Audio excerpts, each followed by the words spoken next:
Welcome to the Folktale Project. This is Dan Scholes. Today we have our final Hausa folktale of the week, and this one has the longest title of any story I've ever told. And yet, it still seems so familiar. This is a story about three youths, all skilled in certain things, and how they used that skill to circumvent a difficulty. This tale is about some youths.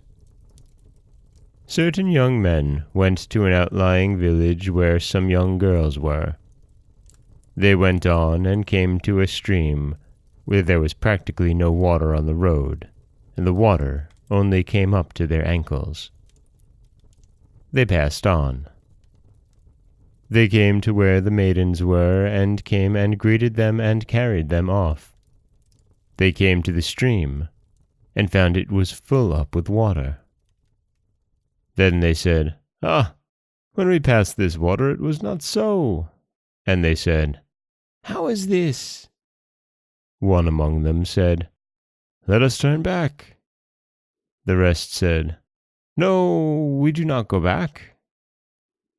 Now, there were three: the king of wrestlers, the king of bowmen, and the king of prayer.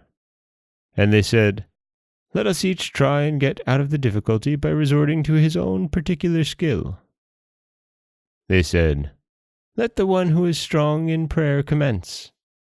So he prostrated himself, spat on his staff, and struck the water.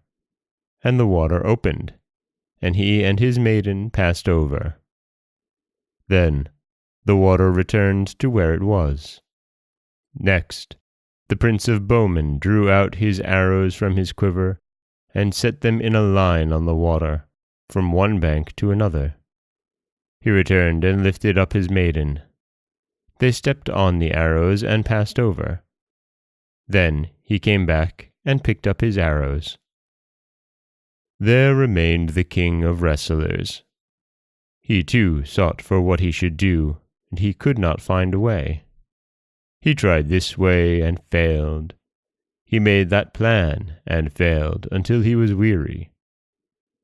Then he got in a rage and seized his maiden, and, with a wrestling trick, twisted his leg round hers, and they jumped, and rose in the air, and did not fall, except on the edge of the far bank. Now, among them, who was better than another? If you do not know who was least, there you are. Off with the rat's head. And that was a story about three youths, all skilled in certain things, and how they used that skill to circumvent a difficulty.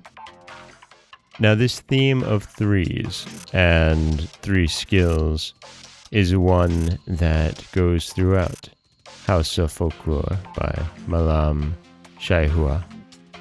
And it's also one that we see in pretty much every other region's folklore. We have always groups of threes, particularly in trials and tribulations. We have groups of threes, and the setting of specific skills upon a task at hand. This story, instead of having three obstacles to overcome, has one obstacle overcome in three different ways. And I think that's really special. This is Dan Scholes for the Folktale Project. Don't forget that you can subscribe to the podcast on Apple Podcasts, Stitcher, Google Play, Overcast, anywhere you like to get your podcasts. You can follow us on Twitter at Folktale Project. You can find us on Auto Radio, TuneIn Radio, iHeartRadio, Spotify, anywhere you like to listen. And you can always head over to folktaleproject.com, where you'll find a new story waiting for you every Monday, Wednesday, and Friday.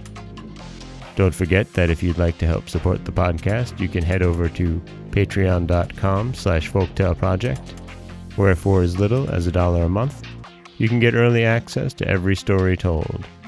Next week, we'll be back with 3 new tales.